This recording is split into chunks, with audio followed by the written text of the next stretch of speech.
Simon & Schuster Audio presents The Prize, the epic quest for oil, money, and power. Written by Daniel Yergin. Read by Michael David Axtell, with a new epilogue read by the author.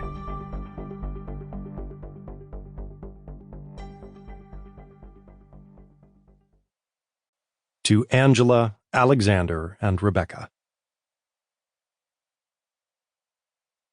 Prologue.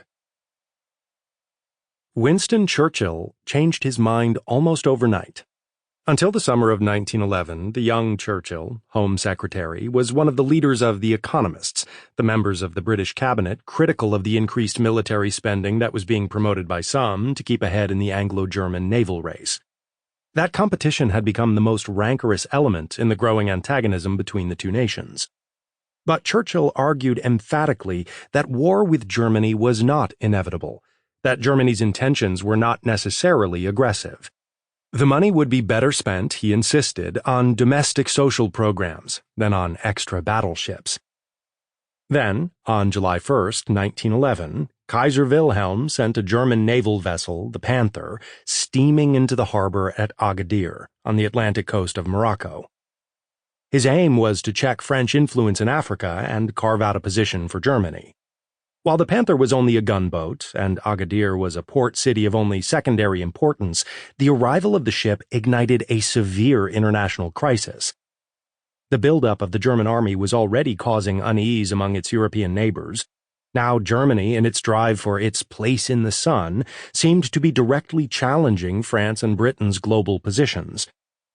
For several weeks, war fear gripped Europe. By the end of July, however, the tension had eased. As Churchill declared, "The bully is climbing down." But the crisis had transformed Churchill's outlook. Contrary to his earlier assessment of German intentions, he was now convinced that Germany sought hegemony and would exert its military muscle to gain it.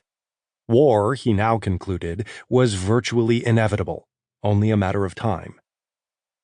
Appointed First Lord of the Admiralty immediately after Agadir, Churchill vowed to do everything he could to prepare Britain militarily for the inescapable day of reckoning. His charge was to ensure that the Royal Navy, the symbol and very embodiment of Britain's imperial power, was ready to meet the German challenge on the high seas. One of the most important and contentious questions— Sample complete. Ready to continue?